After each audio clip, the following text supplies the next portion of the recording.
In this video, we'll be showing you the position of the breaker handle and the enclosure operating handle in the on and tripped positions.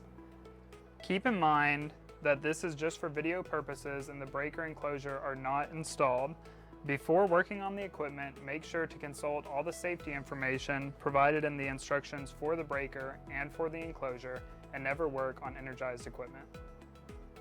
Now you can see the breaker handle and the enclosure operating handle in the on position. We're now going to manually trip the breaker with the push to trip button. And with the enclosure closed and the breaker tripped, you can see that the enclosure operating handle has not changed positions.